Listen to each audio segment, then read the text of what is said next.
Bonjour à tous, très heureux de vous trouver plutôt ici et vous accueillir dans les superbes locaux de Sud-Ouest Publicité à Bayonne pour une nouvelle conférence co-organisée par les journaux du groupe Sud-Ouest que sont Sud-Ouest, la République des Pyrénées et l'Éclair. On va parler formation aujourd'hui.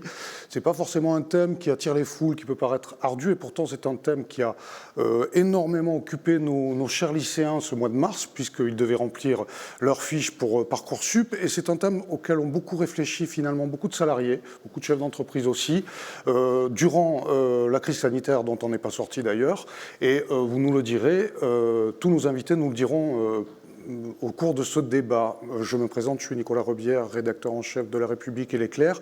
Je co-animerai ce débat avec Pierre Sabatier, qui est directeur départemental de Sud-Ouest Pays Basque. Pierre, je te laisse présenter nos invités.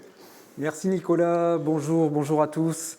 Merci d'avoir accepté cette invitation autour de la table pour débattre des enjeux de la formation continue dans la Pyrénées-Atlantique. Nous retrouvons Lydia Plane, vous êtes conseillère formation continue au Greta du côté du Béarn. Monsieur Gérard Monpeilly, vous êtes directeur du Greta de l'agence du Pays Basque. Et Michel Pinaki, vous êtes chargé du développement toujours au Greta côté Pays Basque. Florence Witt, bonjour, vous êtes directrice du centre de formation des apprentis à Pau et à Bayonne pour la Chambre de métiers et de l'artisanat. Marianne Lajarige, j'espère que je ne me suis pas trompée, directrice de l'agence de formation L2GB à Pau, B2LG à Pau. Et Camille Chamard, vous êtes directeur de l'IAE Pau-Bayonne. Alors on va rentrer dans le vif du sujet et simplement commencer par... on a eu beaucoup de sigles là sur cette présentation. Est-ce que vous pouvez nous présenter brièvement les formations, les offres de formation que vous avez? On commence par vous, Monsieur Monpeilly, du côté du Greta.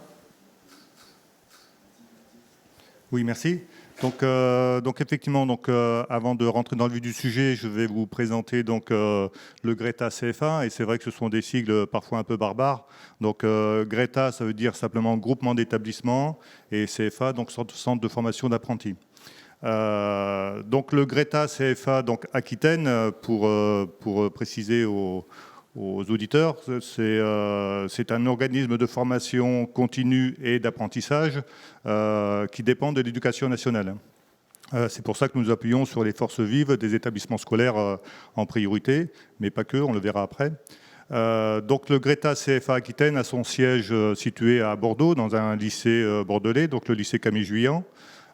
Et pour assurer donc le maillage du territoire, nous avons décidé de créer des agences territoriales qui se situent à divers endroits du territoire. Pour parler du sud de l'académie, donc nous avons une agence du Greta CFA à Dax, située au lycée Borda de Dax. Ensuite, une agence au lycée de Saint-Cric à Pau, et une agence ici à Bayonne, Bayonne Pays Basque, on va dire, au lycée Canto d'Anglette. Voilà concernant le Greta CFA. Et donc, comme je le disais tout à l'heure, nous proposons des formations dans le cadre de la formation continue et également de l'apprentissage. Et les formations s'étendent, on va dire, des niveaux 3, c'est-à-dire les CAP, jusqu'aux licences. Voilà, des publics de formation très, très, très larges. Merci Florence Witt, du côté des CFA, on parle évidemment apprentissage aussi, mais peut-être pas que. Et pas que, effectivement. Donc, nous, Chambre de métiers et de l'artisanat régionale Nouvelle-Aquitaine, sur le département des Pyrénées-Atlantiques, nous avons donc 2 antennes, une à Bayonne et une seconde à Pau. Sachant qu'effectivement, nous proposons des offres en apprentissage dans 3 grandes filières qui vont être l'alimentaire, le pôle beauté-mode et également l'automoto. Et nous proposons également des formations pour nos artisans et pour des adultes qui souhaitent venir se reconvertir. Très bien, du côté de B2LG, cette fois-ci je le dis bien, à Pau, de la formation bien sûr, on pense aux salariés, mais pas que, si j'ai bien compris, il y a aussi des chefs d'entreprise qui viennent vous rencontrer. Tout à fait, B2LG Formation est un centre de formation qui a ouvert à Pau il y a 3 ans, et nous on se consacre au public, en fait, des chefs d'entreprise, des commerçants, des artisans, des travailleurs indépendants non salariés qui ont ce besoin également de formation continue pour pouvoir faire perdurer leur activité. Donc nous avons des thématiques qui sont transverses. Nous n'offrons pas de diplôme, mais nous proposons des thématiques que l'on peut utiliser au quotidien. Merci. Et Camille Chamard du côté de l'IAE. Alors on pense fac, on pense étudiant, mais visiblement on parle aussi de formation quand on est à l'IAE. C'est ça, donc l'IAE c'est une école universitaire de management qui est intégrée dans l'université de Pau et des Pays de la Dour. On a un campus à Pau, un campus à Bayonne et nos formations sont à la fois des formations initiales mais aussi des formations continues et des formations d'apprentissage. Donc c'est sur des niveaux master et ça concerne tout type d'apprenants. Ça peut être des jeunes de 22 ans mais aussi des gens qui ont 50, 60 ans sans aucun problème. Merci à tous. On va rentrer dans le vif du sujet. Il ne vous aura pas échappé qu'on a vécu une année 2020 et en début d'année 2021 assez particulier. Et on s'est dit, en discutant avec vous, qu'on allait poser la question, finalement, de ce qu'a changé la crise du Covid dans le domaine de la formation.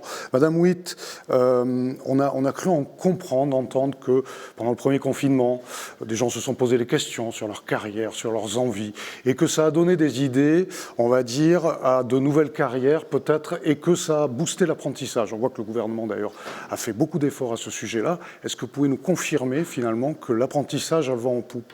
Tout à fait. Alors on a eu une petite inquiétude pendant le premier confinement lié à la rentrée qui était à venir en septembre 2020. Et le gouvernement a mis en place un plan de relance qui a vraiment favorisé l'embauche d'apprentis. Et avec un développement, nous aujourd'hui, on est à 4% de plus de jeunes d'apprenants, on va dire, parce qu'aujourd'hui, l'apprentissage, il n'y a plus d'âge, pour cette rentrée de septembre 2020.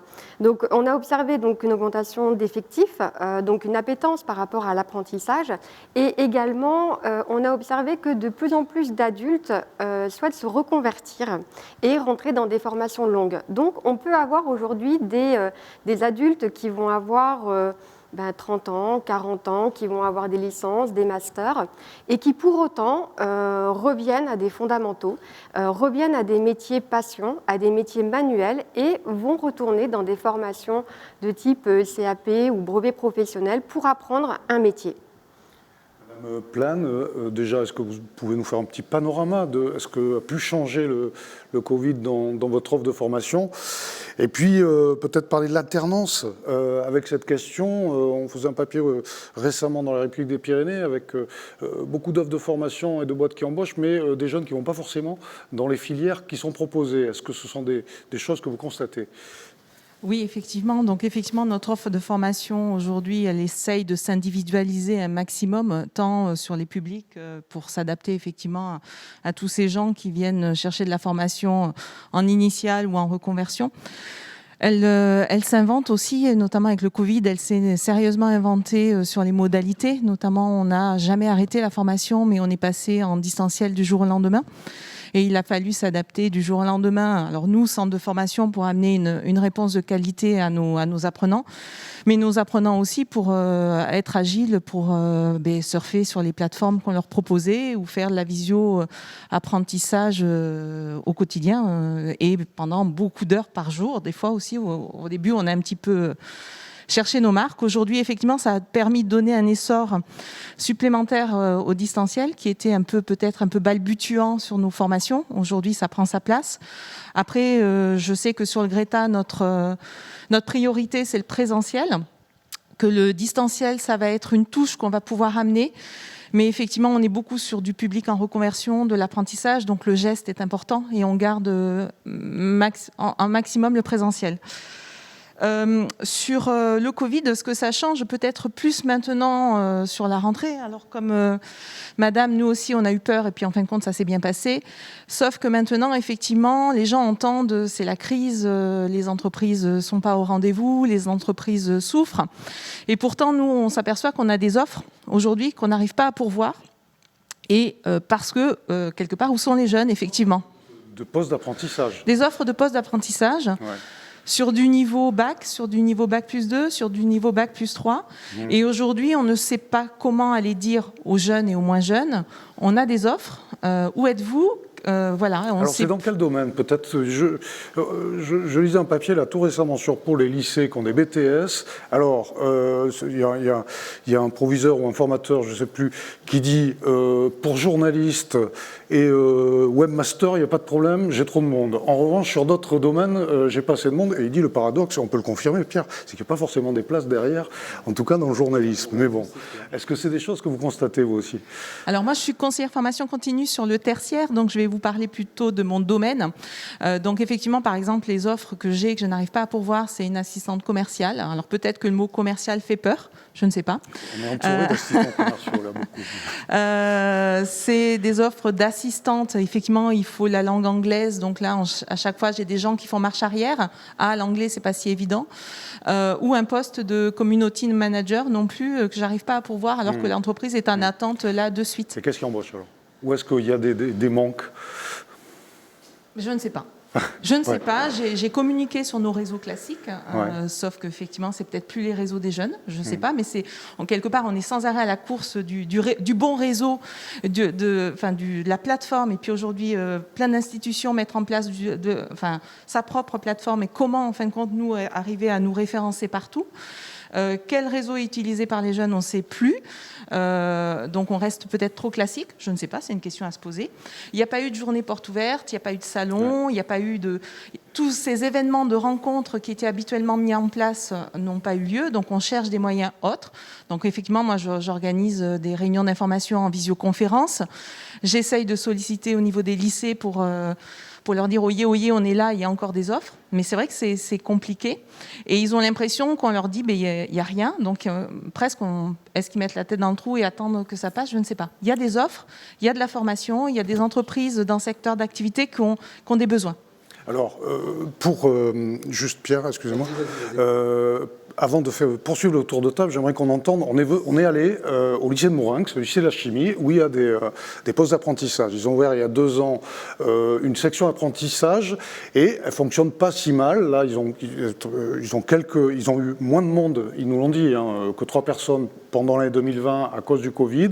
Par contre, ils vont carrément ouvrir, faire perdurer la section. Ce qui est intéressant, c'est qu'on a rencontré une jeune fille qui a complètement changé de domaine, et on va l'écouter pourquoi elle a choisi l'apprentissage. Je suis en 2e année du BTS métier de la chimie. J'ai choisi la formule apprentissage parce que en fait, j'ai un parcours qui est très particulier. J'ai une licence 3 de lettres. Je me suis réorientée et en fait, l'apprentissage pour moi était le meilleur moyen en fait d'avoir à la fois une expérience professionnelle, d'avoir un petit salaire tous les mois et de pouvoir suivre des cours de manière très concrète. J'ai toujours été attirée par la chimie depuis toute petite et je me suis réorientée là où j'avais vraiment envie d'aller et où j'ai pas suivi la voie de la facilité. Est-ce que c'est compliqué de mener finalement une carrière professionnelle parce que vous êtes en entreprise et en même temps des cours à suivre?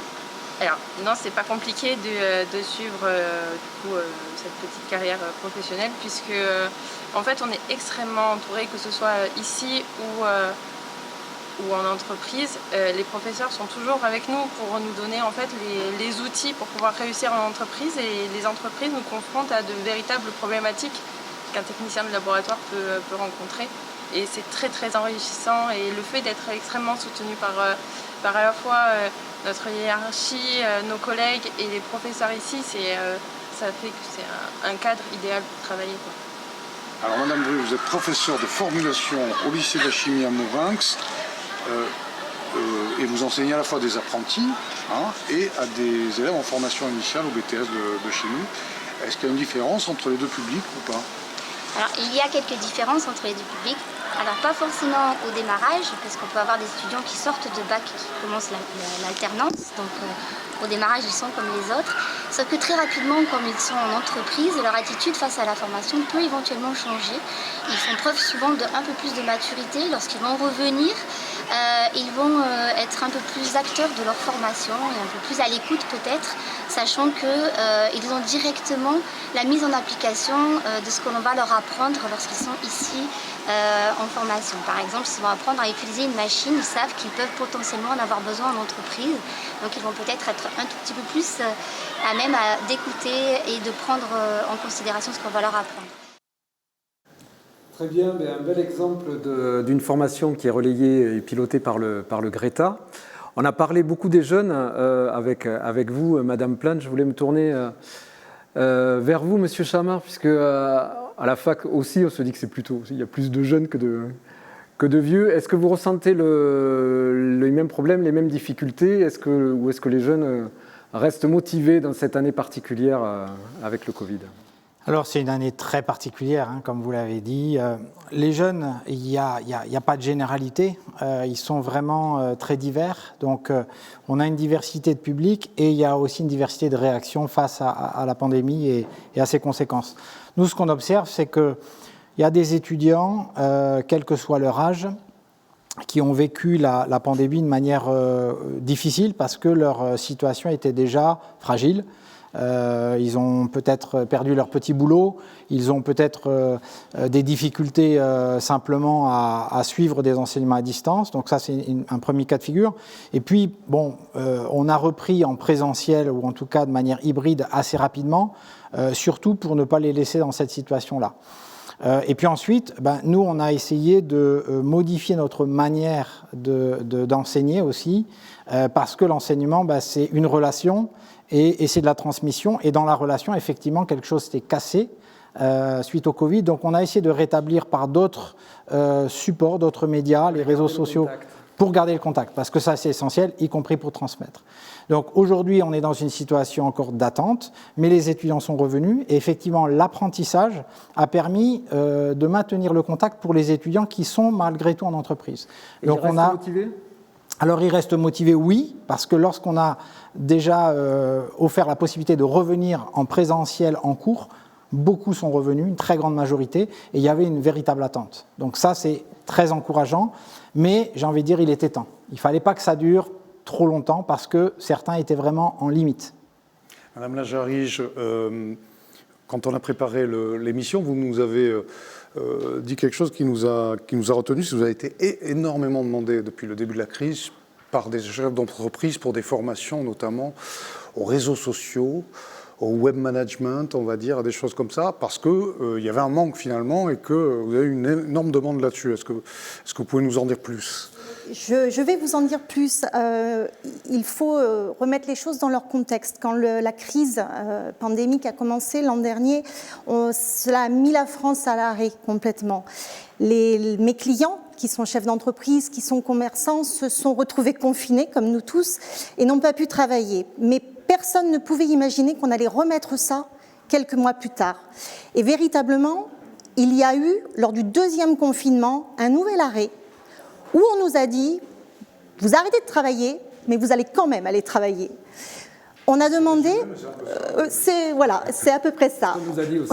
C'est ce qu'on vous a dit, moi aussi. C'est comme ça qu'on l'a compris. Voilà.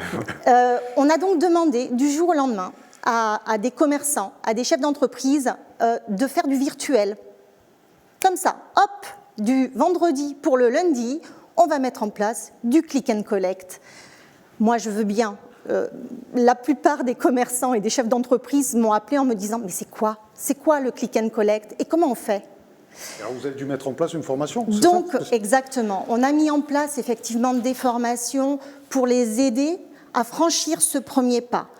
On a mis en place des outils et ils ont pu faire du click and collect sur le temps de ce second confinement. Maintenant, le contrat, il était simple. On met en place du click and collect, mais on va aller plus loin. Il faut vous former. Et comme à chaque fois, peut-être qu'il y a des crises, il y a aussi une prise de recul. Et parfois, on se rend compte que finalement, il y a du bon en tout. Et au niveau de la formation pour nous, professionnels, chefs d'entreprise, travailleurs indépendants, il y a eu un véritable déclic. Aujourd'hui, on est noyé sous les demandes. Ce n'est pas comme l'apprentissage, mais on est noyé sous les demandes en termes de réseaux sociaux, en termes effectivement de web, comment faire un site web, en termes de langue, comment mieux communiquer si cet été les restaurants, les bars peuvent réouvrir. Ce sont principalement nos demandes. On fait tout ce que l'on peut pour mettre en place des formations aussi vite que possible.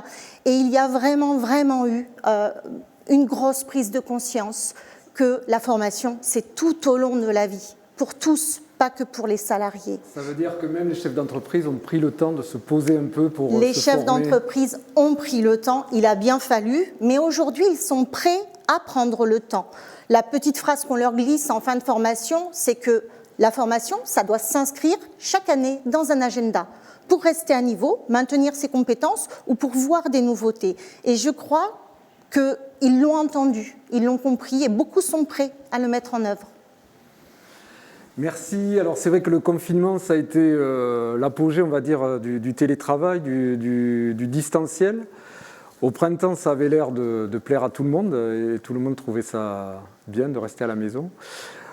C'était un peu le nouvel Eldorado. Est-ce qu'aujourd'hui, Camille Chamard, vous avez cette impression que le distanciel est toujours à la mode ou on en revient un petit peu et c'est moins sympa qu'au printemps, on avait l'impression cet automne? Oui, alors, pour les étudiants, qu'ils soient en formation continue, en apprentissage, on a eu différentes étapes. Le distanciel complet, ça c'était au printemps dernier, et puis ensuite à la rentrée de retour en présentiel, et puis ensuite on a mis en place ce qu'on appelle le comodal, c'est-à-dire l'enseignant à la fois des étudiants présents dans sa salle et des étudiants distants de manière simultanée. Donc ça c'est une nouveauté qui restera peut-être aussi après la pandémie. Donc on va dire qu'on s'est adapté. Une grosse organisation, j'imagine. Ça nécessite une grosse organisation, ça nécessite aussi que les enseignants, les anciens chercheurs à l'université modifient leur manière d'enseigner parce que c'est complètement différent. Donc c'est une petite révolution dans les méthodes d'enseignement.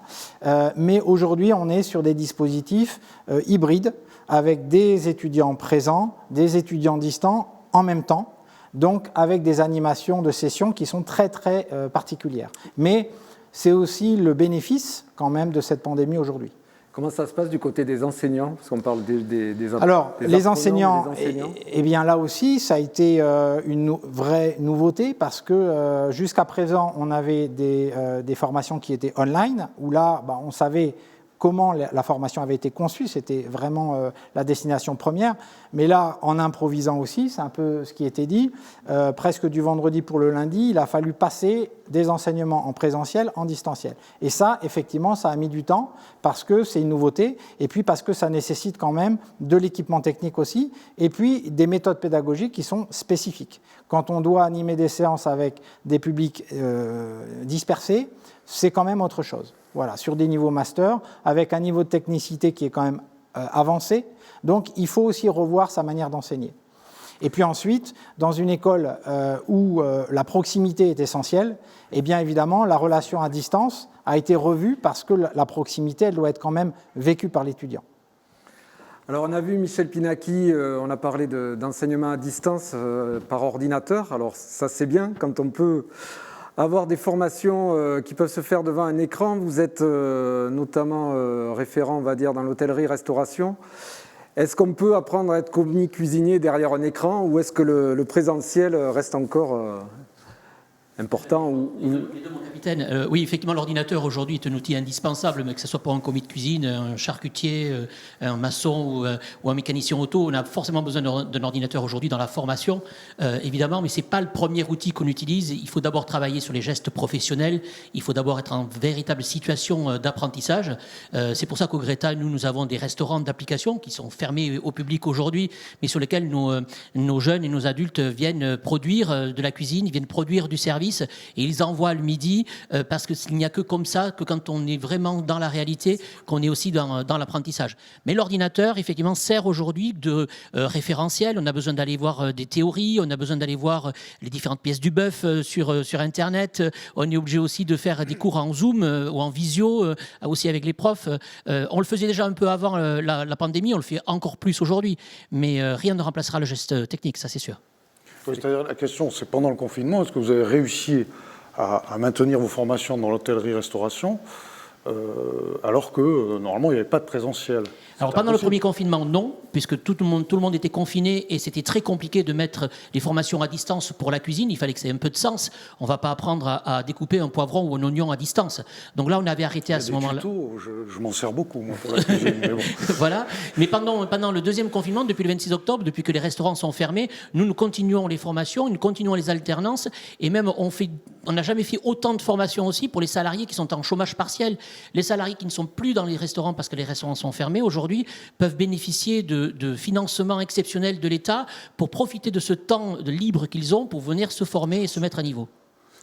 Est-ce que justement les apprentis, vous parliez d'ordinateur, mais est-ce qu'ils ont tous un ordinateur? Vous les avez dotés, vous les avez aidés à vous équiper? Comment ça s'est passé? Parce que ce n'était pas évident d'être du jour au lendemain, de passer du présentiel au distanciel, j'imagine. On a ouvert au Greta un espace de coworking. On a transformé l'ancien centre de ressources du Greta, qui ne sert plus en tant que bibliothèque. C'était un petit peu poussiéreux, un petit peu ancien. On a transformé ça aujourd'hui en espace de coworking sur lequel les ordinateurs sont connectés tout le temps et sur lequel les stagiaires, les étudiants et les apprentis peuvent venir se connecter s'ils ne sont pas équipés chez eux. Et ils y viennent? Ils y viennent. Bon. Madame Witt, la quadrature du cercle du distanciel et du présentiel, c'est deux mots qu'on n'utilisait pas il y a un an d'ailleurs. À la Chambre de métier, vous l'avez résolu comment? Comment ça s'est...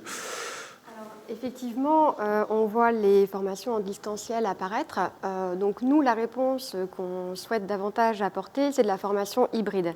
C'est-à-dire une partie qui peut se faire à distance et une partie qu'on va faire en centre de formation avec notamment l'apprentissage des gestes techniques et des gestes professionnels. On ne peut pas aujourd'hui, nous, dans les métiers de l'artisanat, se passer de cet apprentissage, de ce savoir-faire qu'on doit travailler, retravailler, refaire, réajuster. Donc il est capital pour nous que nos apprenants soient dans les laboratoires, sur nos plateaux techniques, pour apprendre le bon geste. Maintenant, par rapport à la formation hybride, c'est une réponse. Le distanciel est une réponse. On a tous des publics qui vont être différents, mais il ne faut pas oublier que chaque individu lui-même est différent aujourd'hui. Et concrètement, on ne peut pas avoir un seul schéma d'apprentissage. Le distanciel va permettre à certains d'être autonomes dans leur formation, ça va correspondre à l'individu. D'autres, par contre, vont avoir besoin d'un accompagnement. Donc nous, la volonté au niveau de la Chambre de métier et de l'artisanat est, certes, quand on va faire de la formation à distance, d'organiser des regroupements, vraiment pour retravailler avec les personnes les difficultés qu'on peut être rencontrées, parce que certes, quand on est à distance, il va y avoir des forums, il va y avoir des chats de discussion, mais ça ne remplace pas, malgré tout, à mon sens, en tout cas, l'accompagnement humain qu'on peut faire. Est-ce que cette adaptation, c'est une question d'âge ou pas du tout? Il y a des jeunes qui s'adaptent ou plus ou moins, des moins jeunes qui s'adaptent très bien? Pas du tout. On n'est pas du tout sur un schéma générationnel. On est tous différents, je pense, dans notre fonctionnement, vraiment dans nos méthodes d'apprentissage. Et effectivement, on ne doit pas stigmatiser par l'âge, parce que finalement, ça en reviendrait un petit peu là. Et au contraire, on doit davantage travailler avec la personne, voir avec elle ce qui va lui correspondre. Nous, on a fait démarrer des formations en hybride et finalement, on s'est rendu compte que la personne, elle avait besoin d'être à 100% en présentiel. Et dans ces cas-là, on va faire de l'individualisation de parcours, on va répondre aux attentes vraiment de notre apprenant et il va pouvoir revenir en cours. Et sur les équipements, pareil, vous les avez aidés, les jeunes, à avoir des ordinateurs ou à s'en doter ou être... Alors, nous, de la même manière, nous avons un centre de ressources dans lequel les jeunes peuvent venir se former, même si aujourd'hui, vraiment, par rapport aux jeunes, aujourd'hui, ils vont davantage rechercher des formations via des applications mobiles. Plus... Ouais. Alors, elle reste à développer, mais aujourd'hui, on sait que la tendance, en fait, elle est là. Allez, Madame Lajarige, même question finalement. AB2LG, le distanciel, est-ce que c'est devenu la norme? Vous avez expliqué que vous avez dû vous adapter à des demandes de formation très spécifiques après le confinement. Et sur les modalités de formation, comment vous êtes adapté? En réalité, le distanciel, ce n'est pas véritablement nouveau dans la formation pour les chefs d'entreprise. Je crois qu'il faut distinguer les formations longues que proposent mes collègues, qui effectivement sont des formations qui sont en présentiel, qui ont toujours été comme ça, des formations de courte durée pour les chefs d'entreprise. Lorsque j'ai ouvert mon premier centre de formation en Limousin, en ex-Limousin, il y a 17 ans, je proposais déjà, notamment pour les langues et l'informatique, un complément à la formation, et j'insiste sur le terme de complément à la formation, en distanciel. La réalité, c'est que vous pouvez très bien proposer 1 heure de cours en présentiel pour un chef d'entreprise qui va être doublé par 1 ou 2 heures de cours à distance pour travailler, pour faire tous ces exercices de maîtrise dont on a besoin. Cette période-là, les gens n'étaient pas du tout habitués à ça. Non, pas du tout. Les gens venaient, alors c'était du distanciel, mais les gens venaient se former sur des ordinateurs qu'on leur donnait effectivement le temps de la formation. Il y avait beaucoup moins de moyens techniques. Mais chez nous, ça n'est pas finalement nouveau. Maintenant, je pense véritablement que la formation, quelle qu'elle soit, elle a besoin d'un cadre. Ce qui est, à mon sens, mauvais, c'est le tout distanciel. Lorsque l'on va rendre totalement 100% virale une formation, on va perdre à un moment l'échange, les savoirs, on va perdre nos stagiaires. Et ça, c'est véritablement quelque chose qu'il faut proscrire. Pareil pour les enseignants, c'est compliqué de les avoir à distance, même quand c'est une population un peu plus âgée, on va dire, et de gens déjà un peu expérimentés, ou c'est plus simple qu'avec des étudiants, par exemple? Alors, pour moi, je dirais que c'est aussi compliqué techniquement, mais plus simple finalement parce que ce sont des formateurs, donc ce sont leur métier, ils se disent de toute façon, est-ce qu'on a le choix au bout d'un moment? Si je veux manger, il faut que je travaille. Maintenant, c'est vrai que ça sollicite un petit tuto technique de comment on fait du Zoom, comment on fait du Skype, comment on partage des fichiers. Les formateurs ne sont pas toujours très très bons dans ces domaines-là. On a tous fait des progrès, Nicolas peut en témoigner, sur la présentation de documents sur des... Il n'y a plus besoin de formation pour les visios, tout le monde s'y est mis, à mon avis. Chacun a sa préférée, mais tout le monde sait faire. Madame Plane, quand on a préparé un peu l'émission, il s'est posé cette question, qui à mon avis une vraie question et très centrale, de la question de savoir, finalement, dans le monde d'aujourd'hui, s'il valait mieux avoir un diplôme ou des compétences. Et je suppose que cette question-là, les organismes de formation comme le Greta et tous les autres se la posent. C'est-à-dire qu'on sait très bien qu'en France, il y a une espèce de puissance du diplôme qui a longtemps perduré. Désormais, est-ce que vous pensez que c'est toujours la norme, le cas, ou pas forcément? Oui. Je pense que les deux ne vont pas l'un sans l'autre. On parle de formation, mais la formation, qu'est-ce que c'est? Enfin, c'est pas que de la formation et qu'est-ce qu'on y met derrière. L'objectif de la formation, c'est quand même amener des compétences aux gens pour exercer un métier qu'ils ont choisi, une reconversion, etc. Enfin, et cette compétence, le diplôme vient attester en fin de compte ce niveau de compétence, cette acquisition de compétences. Donc l'un ne va pas sans l'autre. Et puis en plus, avec la réforme professionnelle, on voit que pour pouvoir avoir un financement, il faut que la formation qu'on met en place soit de plus en plus certifiante, qualifiante, diplômante, enfin ce qu'on veut. Et donc effectivement, l'un ne va pas sans l'autre. J'aimerais rappeler ce que c'est la compétence parce que je pense que c'est important. Parce que souvent, lorsque je reçois des gens, je leur dis quelles sont vos compétences et on me dit je suis sérieux, je suis rigoureux. Donc là, je dis non, c'est des qualités, c'est pas forcément une compétence. Oui. C'est important parce qu'aujourd'hui, la formation vient apporter des compétences. Et une compétence, je vais caricaturer, je vais faire simple. Une compétence, c'est avoir la connaissance, donc savoir-faire, donc savoir faire le geste, et avoir aussi un savoir-être et un niveau dans un contexte, dans un métier, etc. Je vais donner un exemple très illustratif, je trouve. C'est je joue de la flûte, c'est une compétence. Par contre, ma compétence ne sera pas la même si je joue de la flûte à un niveau CAP, parce que je serai peut-être en difficulté pour déchiffrer un solfège, et puis je vais peut-être un petit peu tordre les oreilles de mes voisins. Par contre, je joue de la flûte, c'est toujours la même compétence, mais la compétence de je joue de la flûte à un niveau master, mais là, par contre, je sais jouer de la flûte et en plus, je sais écrire des partitions qui vont pour un joueur de flûte, etc. Donc, c'est là où, en fin de compte, le diplôme est important parce que le diplôme vient attester d'un niveau de compétence, d'une agilité sur le métier. Et c'est ça un petit peu, je trouve, qu'on oublie. On parle d'un diplôme comme un parchemin. Ce n'est pas que ça, un diplôme. C'est plein d'autres choses. Donc, la compétence et le diplôme sont indissociables l'un de l'autre. Et c'est très important. Et la formation... C'est du côté de... C'est l'explication de l'organisme de formation, mais le recruteur, lui, qu'est-ce qu'il regarde sur un CV? Il regarde les compétences ou il regarde le diplôme? Les deux. Vous êtes sûr ? Les deux, oui, les deux.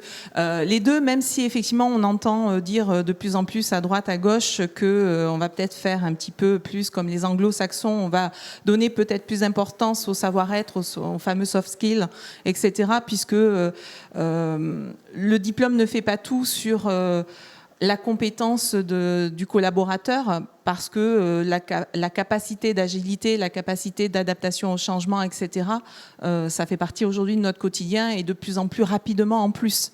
Pour autant, je pense que l'un et l'autre ne vont pas l'un sans l'autre et qu'effectivement, de plus en plus sur la partie formation, diplôme, on doit englober en fin de compte toute cette dimension du champ de la compétence. C'est notre rôle, je pense. Merci. Du côté de l'université, les diplômes... Oui, vous n'allez pas nous dire le contraire, monsieur Ça reste Chabert. quand même important. Vous délivrez des diplômes. Bien sûr, ça a changé. C'est très important et ça reste un ticket d'entrée, mais évidemment, le diplôme atteste de compétences. Et aujourd'hui, alors les formations de master qui à l'IAE sont en apprentissage, et c'est vrai qu'on travaille aussi des compétences qui sont attestées par le diplôme. Et ce que l'on observe aujourd'hui, c'est qu'un employeur, il regarde les deux. Le diplôme, parce qu'effectivement, c'est un ticket d'entrée, puis c'est quand même une reconnaissance, mais il va tester les compétences qu'il y a avec. Et donc, nous aussi, au niveau de l'IAE, on a des relations directes avec les employeurs pour ajuster aussi les compétences attendues par ces employeurs. Mais dans ce sens, ça paraît simple, mais c'est dans l'autre. Si je dis je suis compétent en cuisine, je vais voir un chef étoilé, je viens du Greta, je suis compétent, mais je n'ai pas de diplôme, je ne suis pas certain qu'il Alors, non, ça c'est le jeu de la concurrence, c'est-à-dire que des candidats vont être mis en concurrence et ils doivent présenter leur carte de visite, malgré tout. Et sur les niveaux master, effectivement, ça correspond aussi encore aujourd'hui à un niveau de responsabilité potentiel qu'il faudra ensuite développer. Et effectivement, le niveau master, pour ce qui nous concerne, c'est un ticket d'entrée pour certains postes. Et effectivement, après, ce qui va faire la différence entre des diplômés à niveau égal, ça va être des compétences humaines, des capacités de soft skills, justement, de savoir-être, de savoir travailler en équipe. Mais là, ça fait déjà partie des compétences qui sont attendues aussi sur des niveaux master. Il n'y a pas que les compétences techniques d'un niveau master. Ça veut dire que le savoir-être, vous l'apprenez aussi ? Alors, bien sûr, les soft skills, aujourd'hui, c'est un élément très important dans une formation master parce que, encore une fois, dans les compétences attendues, il y a aussi ces compétences personnelles, individuelles, et puis la compétence de travailler avec d'autres. Et aujourd'hui, dans notre programme de formation, dans l'ensemble de nos masters, on accueille les étudiants par un programme de développement personnel parce que c'est aussi important que l'étudiant se connaisse et qu'il puisse travailler avec d'autres parce que ce sera la clé de toute sa carrière professionnelle. Madame Lachary, c'est pas dans le conducteur, mais je vous pose la même question. Vous en pensez quoi ? Je pense que vous avez beaucoup de chefs d'entreprise qui n'ont pas forcément les diplômes, mais qui viennent chercher des compétences. Quand vous entendez ce discours, c'est le discours que vous leur dites aussi, malgré tout ? Les chefs d'entreprise que j'ai ont eu des diplômes. Maintenant, un diplôme qui a 30 ans, je ne sais pas ce qu'il vaut aujourd'hui. Le monde change, et heureusement, peut-être. Les compétences, c'est plus que nécessaire. Un diplôme, effectivement, dans un diplôme, c'est comme une grosse commode. Il y a des compétences à l'intérieur et on vient valider ces modules ou ces compétences. Maintenant, on décroche le sésame qui est le diplôme, avec plus ou moins bon niveau, mais voilà, le but est de décrocher l'intégralité du diplôme. La compétence, concrètement, lorsque l'on est dans la vie active, c'est quoi ? C'est apprendre à se servir d'Excel parce que il y a 30 ans, quand j'ai passé le bac, Excel, ça n'existait même peut-être pas encore. Ça va être apprendre à se servir de Facebook ou d'Instagram. Ça va être accueillir du public anglophone quand on a une boutique en ville. Ça, c'est une compétence concrète. Les diplômes, chez B2LG Formation, on n'en fait pas. Les compétences, c'est ce que l'on fait tous les jours. C'est du concret. Et c'est certainement ce qui donne de la valeur, en fait, sur le long terme, au diplôme que l'on a décroché il y a 30 ans. Madame Ouit, est-ce que c'est des choses qui traversent, des questions qui traversent la chambre de métier ? Vous vous adressez quand même à des artisans qui, effectivement, ont peut-être eu un diplôme il y a 25 ans, ont ouvert leur restaurant et voient de plus en plus de touristes anglais ou espagnols. Est-ce que vous avez des réponses pour eux quand c'est ce genre de cas ? Tout à fait. Donc, on a une offre de formation pour les artisans, vraiment, pour développer leurs compétences dans différents domaines, que ce soit la communication, que ce soit le numérique, que ce soit les langues. Et on va répondre du coup à leurs attentes, à leurs demandes d'évolution par rapport à un environnement qui change et dans lequel on doit s'adapter en permanence. Maintenant, on va également travailler parce que le diplôme va être un passeport, en fait, une entrée, et qui va, quand on va aller se présenter à l'employeur, dire bon, d'accord, là, vous avez acquis tels fondamentaux. Maintenant, la compétence, elle va bien au-delà. Elle va dépendre de l'expérience qu'on va vivre. Nous, on va travailler avec les jeunes sur la citoyenneté, sur les valeurs travail, qui sont capitales aujourd'hui en termes d'employabilité. Et la compétence, aujourd'hui, on la développe tout au long de notre vie. Et d'ailleurs, ça tombe bien, puisque aujourd'hui, la loi sur la formation, c'est quand même la formation tout au long de la vie. Donc, c'est un travail qu'on doit faire perpétuellement et dans lequel, finalement, on ne s'arrête jamais. Donc, oui, le diplôme, il est important. C'est un passeport vers la vie active. Mais la compétence, elle se développe tout le temps. Et dans l'apprentissage, justement, donc, où on alterne entre les cours et puis les stages, où est-ce qu'on acquiert le plus de compétences? Les deux, à la fois en centre de formation et également dans l'entreprise. On est aujourd'hui sur une complémentarité entre l'entreprise qui va être apprenante et le centre de formation qui va amener un complément de formation sur tous les aspects théoriques. Nous, aujourd'hui, on a quand même un tiers des cours qui sont de la pratique. Vraiment, on va venir renforcer ce savoir-là qui est capital pour les artisans. Enfin, ils viennent rechercher justement un savoir-faire, un savoir technique.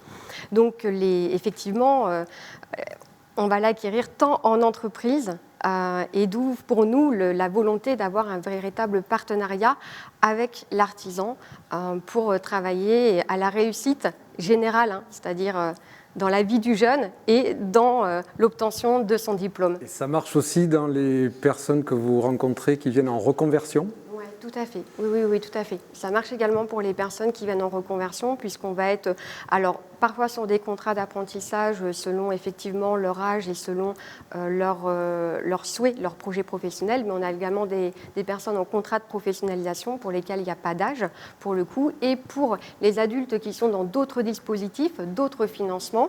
Là, dans ce cas-là, il va y avoir des stages qui vont être faits en entreprise, donc toujours ce lien entre nous et le monde du travail. Allez, il nous reste quelques minutes. On s'est posé une dernière question. Mine de rien, il y a eu une réforme de la formation professionnelle. Il y a des cycles qui ont changé. Ça tombe bien, on a des professionnels qui vont nous expliquer. Je ne suis pas sûr que tous les salariés ont bien compris le principe de l'arrivée du compte personnel de formation, c'est personnel ou professionnel? Personnel. Je ne suis pas sûr qu'ils aient bien compris ce qu'était devenu leur droit individuel à la formation, etc. Madame Lajari, est-ce que vous pouvez nous dire ce qui a changé? Et d'ailleurs, il y a eu encore un changement dans le changement. Je crois que les heures diff sont prolongées désormais jusqu'à fin juin. C'est important à dire pour les gens qui nous regardent. Tout à fait. On cumule des droits à la formation lorsqu'on est salarié depuis plus d'une dizaine d'années. Très peu de personnes le savent. On a reçu éventuellement un petit papier chaque fin d'année avec un tout petit nombre d'heures. On se dit, tiens, qu'est-ce que c'est? On le met de côté. Cet ancien système, c'était les DIF, les droits individuels à la formation, qui s'est arrêté au 31 décembre 2014. Ces heures, aujourd'hui, le nouvel intitulé, effectivement, c'est le CPF. Ce sont des heures CPF, des montants en CPF. Et aujourd'hui, il y a une plateforme que tout salarié, que j'invite chaque salarié à télécharger sur son smartphone, cette application où il va retrouver tous ses droits à la formation jusqu'au 31 décembre 2014. Et effectivement, les anciennes heures qui étaient données en papier doivent être inscrites manuellement. C'est à chaque salarié d'aller récupérer son papier dans ses archives et d'inscrire ses heures. Et il a jusqu'au 30 juin de cette année pour le faire. Après, elles seront perdues. Je crois que je vais le faire, oui. Ok, merci. Du côté du Greta, dans cette bouleversement, en tout cas cette réforme de la formation, qu'est-ce qui est notable, qu'est-ce qui a changé pour votre public et peut-être aussi pour le grand public d'ailleurs? Pour le grand public, c'est la création de France Compétences par l'État qui aujourd'hui couvre à peu près tous les financements possibles, imaginables pour tous les types de publics qui veulent se reconvertir ou rentrer en formation. Alors c'est vrai que c'est une véritable jungle de sigles qui est assez incompréhensible par le commun des mortels. Ce qu'il faut savoir, c'est que quand vous avez envie de vous reconvertir ou de changer de métier, il faut venir rencontrer les conseillers en formation continue dans les différents centres de formation. Nous, c'est notre métier de vous accompagner et d'aller chercher les financements qui peuvent être les vôtres. Voilà. En tout cas, aujourd'hui, France Compétences couvre à peu près 99% des financements qui existent et on peut trouver aujourd'hui des enveloppes de formation pour tout un chacun. Monsieur Chamard, sur cette réforme de la formation professionnelle.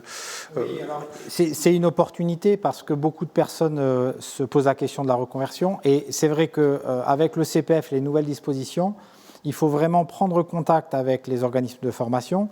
À l'IAE, on a des assistantes de formation qui savent exactement accompagner selon les profils. Parce que ce qui se développe beaucoup aujourd'hui, c'est les formations dites à la carte. C'est-à-dire que quelqu'un va obtenir un diplôme, non pas en une année, mais en cumulant des modules de formation qui, à la fin, seront capitalisés pour donner un diplôme. Et ça, c'est vraiment une opportunité.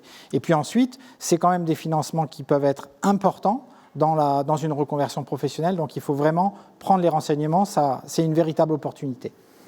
Madame Witt, sur cette question-là, CMA, vous avez rapidement, parce qu'on est en train de terminer. Rapidement, moi j'encouragerais toute personne qui réfléchit à une reconversion ou réfléchit à une formation qu'il souhaite faire ou à développer ses compétences. Il existe un dispositif qui est le Conseil en évolution professionnelle qui permet justement à tout à chacun, c'est gratuit, de pouvoir étudier son projet professionnel, orienter la personne vers les organismes de formation qui vont pouvoir convenir et également trouver les financements. Donc n'hésitez pas, le Conseil en évolution professionnelle, c'est vraiment un outil qui est très important aujourd'hui et qui se développe énormément. Merci à tous. Cette table ronde touche déjà à sa fin. Je pense qu'on a appris plein de choses sur la formation continue. Les débats sont à retrouver sur les sites internet de Sud-Ouest et de la République des Pyrénées et l'Éclair. À bientôt, merci.